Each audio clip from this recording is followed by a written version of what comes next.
From the very beginning of my tumultuous journey, I've known that my life was never destined to be ordinary. My own mother chose my toxic stepsister over me, a decision so painful and bewildering that it eventually led her to kick me out of our home. As if that betrayal weren't enough, fate later brought an unexpected twist. I became engaged, and in a dramatic turn of events, the company owned by my fiancé's family terminated a major contract with the business run by her husband. Now, in a way I never could have imagined, she is pointing fingers at me, holding me responsible for all the fallout. I'm a 26-year-old woman, and for the past 2 months, I've been joyfully engaged to my wonderful fiancé, Jeff, a 26-year-old man who first entered my life through a dating app 4 years ago. Since that fateful meeting, our bond has grown unbreakable. I truly believe that Jeff is my soulmate, the one constant in a life otherwise marked by abandonment and neglect. My early years were far from gentle. My parents divorced when I was only 2, and my father walked out on us without ever looking back.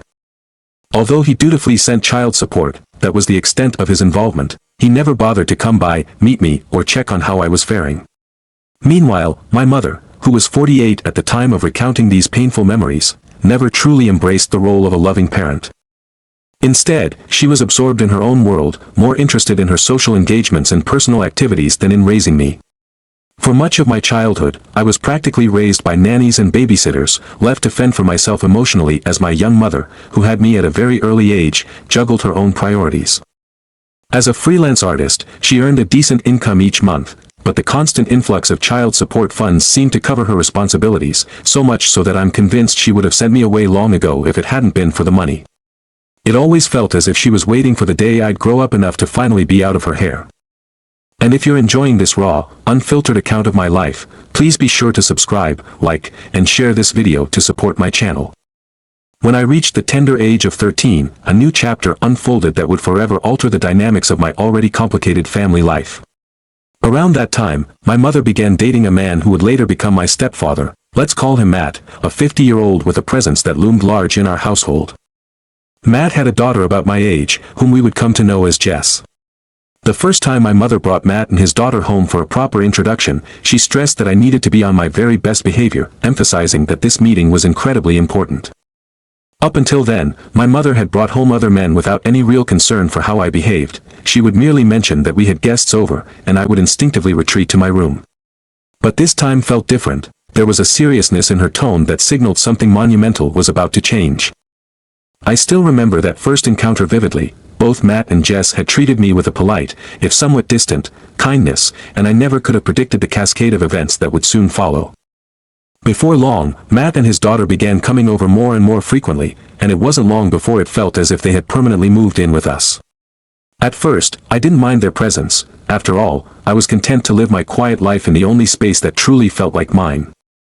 However, everything changed when my mother declared that, now that they were living with us full-time, I would have to start sharing my cherished room with Jess. That room had been my sanctuary all my life, a private refuge where I could find solace amid the chaos, and I simply could not imagine giving up that little piece of freedom to someone I barely knew. I stood my ground firmly, telling my mother that I would never agree to share what I considered my personal haven.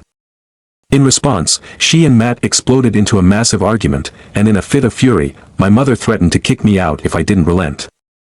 Although I was only 14, I was beginning to understand my rights and the fact that, legally speaking, she couldn't just throw me out on the streets until I was an adult. Plus, I knew that trusting her was a risk I simply couldn't afford. Eventually, perhaps realizing that I was not going to cave in, my mother reluctantly allowed me to keep my room. Instead, she converted the basement into a new room for Jess. While the basement was not as inviting as my own room, my mother put considerable effort into beautifying it until it looked nearly as comfortable as any other room in the house. Yet, as soon as that change took place, something shifted in Jess. It seemed that the day she moved into the newly decorated basement, my mother had given the entire house a grand tour, deliberately announcing to everyone that Jess would be relegated to the basement because I was unwilling to share my room. I never understood why she would broadcast such a personal family matter. Perhaps it was meant to make me feel guilty in front of Jess, or maybe it was simply a ploy to create drama. Regardless of the reason, that announcement filled me with discomfort and embarrassment, and it marked the beginning of an all-out war between Jess and me. Almost immediately after that fateful day, Jess's behavior towards me changed dramatically. She began treating me as if I were her sworn enemy, a target for her constant and cruel taunts. On the days she was with us, she transformed into a relentless tormentor, a veritable menace whose sole purpose seemed to be making my life unbearable. At school, her cruelty extended even further. She had a clique reminiscent of the infamous Mean Girls, and they would often gang up on me, leaving me isolated and humiliated. I vividly recall one particularly hurtful moment when she laughed and claimed that the reason my father had abandoned my mother was probably because of me. She would also make derisive comments about my appearance, especially since I was slightly chubby at the time, and there were countless instances when she picked on me for no reason at all. In truth, I had never done anything to provoke such hatred. My only transgression had been my insistence on preserving my personal space. I always longed for a place where I could simply be myself, but with a mother who never truly cared and a stepsister who resented every boundary I set, I had no choice but to endure her relentless bullying. I did try to stand up for myself on occasion, but any attempt at resistance only escalated the conflict, leading to more severe punishments from our parents. It became a vicious cycle. Jess would throw a tantrum and manipulate her way out of trouble, while I was left to face the full brunt of our parents' disappointment, forced to apologize and act as though I should treat her like a sister, even though she was anything but. Growing up in that environment felt like living in a never-ending episode of high school drama, and every day was a struggle to maintain my sanity. As the years passed, the toxic atmosphere at home only worsened. By the time I reached my 18th birthday, I had endured years of emotional torment, relentless bullying, and constant comparisons that chipped away at my self-esteem. High school became an even more isolating experience, as Jess managed to turn nearly everyone against me. I found myself with only a handful of friends who would speak to me, while the rest of my peers seemed to echo Jess's disdain.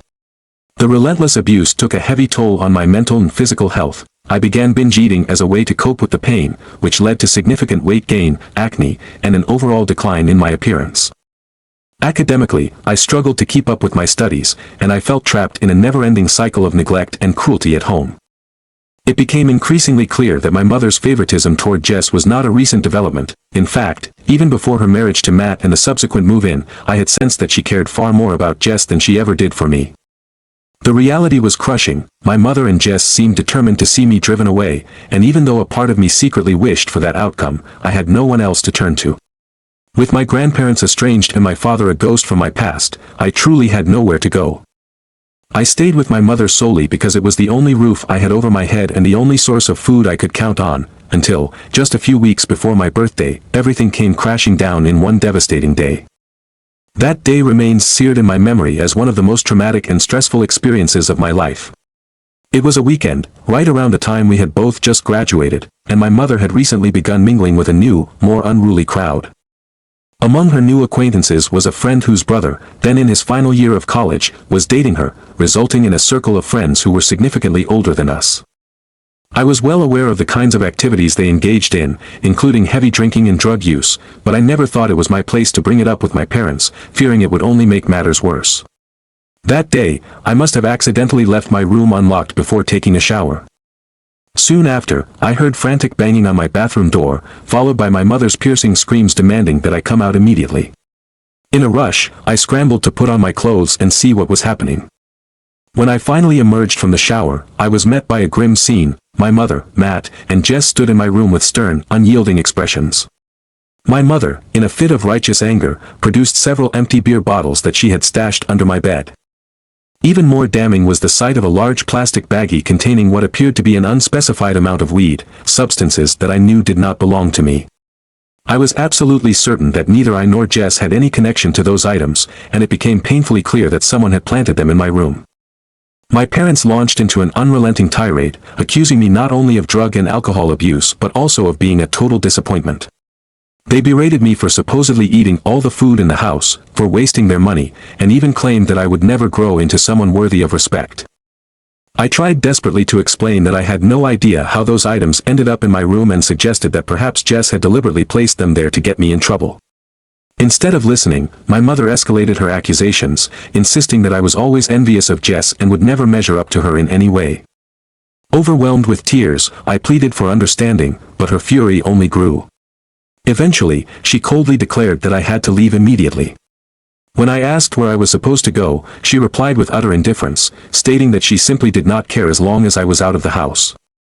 She even threatened to call the police, knowing full well that, being almost 18, any drug-related charges would be taken very seriously. I begged her not to kick me out, aware that I had nowhere else to turn and no money to survive on my own, but my pleas fell on deaf ears. With a heavy heart and trembling hands, I began packing my few belongings, fully aware that staying any longer might result in arrest or an even harsher fate on the unforgiving streets. By the evening, I had gathered everything I could and left the house without so much as a goodbye.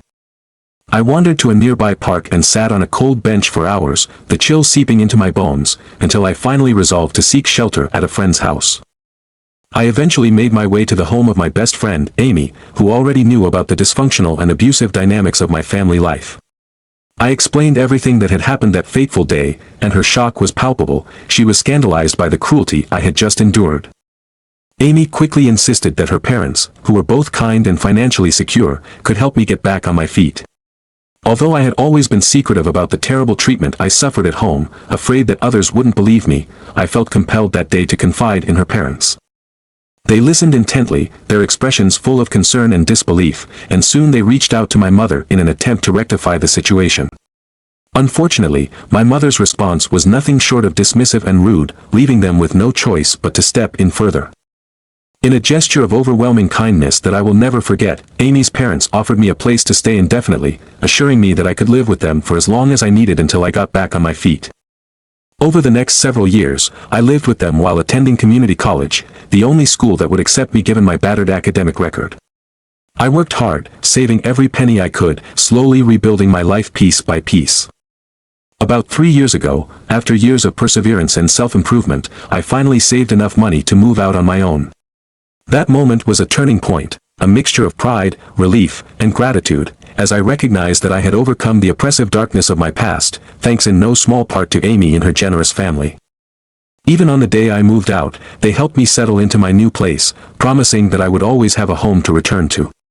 I had lost a significant amount of weight, my health had improved dramatically, and I felt better both inside and out. This newfound stability gave me the courage to open my heart once more and pursue the love I had always dreamed of. With my life finally beginning to look up, I decided that it was time to embrace love, and eventually, marriage. I had dated a few guys before, but none of those relationships ever blossomed into anything meaningful. Then, by a twist of fate, I met Jeff on that same dating app that had once seemed like a portal to escape my loneliness. At first, I was completely unaware of his affluent background or that he was the heir to his father's successful company. All I knew was that Jeff was charming, funny, and genuinely caring, and as we got to know each other, his kindness and sincerity only deepened my feelings for him. After several months of dating, Jeff began to share details about his family with me. I learned that they owned a thriving chain of restaurants, and that Jeff was destined to inherit the business once his father retired. While many might think that discovering he was wealthy would change my perspective, it didn't alter the way I felt about him. I loved him for the man he was, not for the money he had or the family name he carried. As our relationship grew more serious, Jeff introduced me to his family, and I was embraced by each and every one of them. Everything seemed to be falling perfectly into place, and when Jeff finally proposed, my answer was immediate and enthusiastic. Now, having been engaged for 2 blissful months, our lives are filled with happiness and the promise of a future together. Just when I thought I had finally left my dark past behind, an entirely unexpected twist emerged from the shadows. Approximately 2 weeks ago, I received an email from Jess, the very toxic stepsister from whom I had been estranged for nearly 8 long years, and from whom I had not heard a word since I was forced out of my family home. I was completely baffled as to why she would suddenly reach out now, seemingly to offer an olive branch and apologize for all the terrible events of the past. In her message, she not only expressed remorse for everything that had happened, but she also shockingly admitted that she had orchestrated events behind the scenes, planting drugs in my room, to ensure that I would be kicked out, simply because she harbored a deep-seated hatred for me for reasons that still defy explanation. This confession was as astonishing as it was disturbing, and the timing couldn't have been more suspicious. I had just gotten engaged, a milestone I had shared on social media, and given that we all attended the same high school, it was inevitable that some mutual acquaintances would have passed the news along to her. Driven by a mix of disbelief and a desire for clarity, I began investigating further. I soon discovered that the man Jess was married to was, in fact, the owner of the company supplying plastic containers and other materials used for takeaway orders at Jeff's restaurants. I managed to piece this information together by creating a discreet, fake profile and doing some careful online sleuthing. Since Jeff and I had plans to eventually work together to run his family business once his father retired, this revelation was particularly significant. Once I confirmed the connection, I immediately informed Jeff.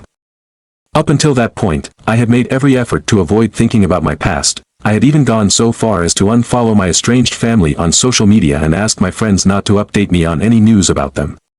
I had no idea that Jess had married or been in a relationship until now. Given the quality issues and rising costs associated with her husband's products, Jeff and I decided that canceling our contract was not only a sound business decision, but also a necessary step in severing any lingering ties to that toxic chapter of my life. Despite this, Jess has been vehemently accusing me via emails and social media posts of deliberately sabotaging her husband's business out of spite, claiming that my actions were purely motivated by a personal grudge. While I won't deny that I might have harbored some resentment towards her, the decision to drop the contract was made on entirely professional grounds. Improving product quality, reducing costs, and safeguarding our business reputation were paramount. Even though part of me felt a pang of sympathy when she lamented about losing clients, I knew in my heart that I could never allow that woman to have any influence over my life or my career again. Not long after these revelations, things began to move into a new phase that I never anticipated. Jeff soon spoke with his father's legal team, and they agreed that our decision to cancel the contract was absolutely the right course of action. In response, we have now taken legal steps by filing a defamation lawsuit against Jess and her husband. We are demanding that they remove all defamatory posts and are pressing charges for the harm they've caused to our reputation, especially since her husband had been overcharging us and delivering products that fell far below expectations. It's almost surreal that I, who once suffered so deeply at the hands of my own family, am now engaged to the very man who stands behind this business, and that our professional decisions are being twisted into personal vendettas by someone from my past. I must admit, a part of me felt even a bit sorry for her after reading her social media post, where she lamented about losing clients left and right. But in the end, I have to remind myself that this decision was as much about sound business practices as it was about protecting my emotional well-being. I'm deeply grateful to all of you who have supported me through this journey. Your kind comments and encouragement have truly opened my eyes, and I appreciate every bit of it from the bottom of my heart. In the ensuing days, Jeff and his father took further decisive action by officially filing the defamation lawsuit against Jess and her husband. We are now waiting to meet with a court-appointed mediator sometime in the coming week, which should help bring some clarity and resolution to this messy situation. Meanwhile, my own mother has inexplicably taken it upon herself to defend her precious stepdaughter once again. It feels absurd and reminiscent of the petty drama of high school, but I refuse to let her negativity drag me back into that dark past. I have simply blocked her communications and resolved to focus solely on my own future. After all, I'm now engaged and preparing to marry the man of my dreams, and the last thing I need is any more toxic energy from Jess or her dramatic antics. And now, to bring you up to speed with the latest developments, I'm thrilled to announce that we have won the defamation lawsuit. The legal battle, surprisingly, wasn't nearly as arduous as one might have expected, largely thanks to the fierce determination and expertise of my father-in-law's legal team. They handled Jess and her husband like the sharks they are, ensuring that they were held accountable for every defamatory remark and misleading claim. As a result, not only were they forced to pay for the damages their posts had caused, but we also managed to reach a fair settlement that now allows Jeff and me to put all of this behind us. With that chapter finally closed, I can now focus all of my energy on planning our wedding, a celebration that feels like the culmination of years of struggle, growth, and the hard-won promise of a better future. I simply cannot wait to marry Jeff, my true soulmate, and I am determined to hold on to him forever, never letting go of the happiness we have finally found together.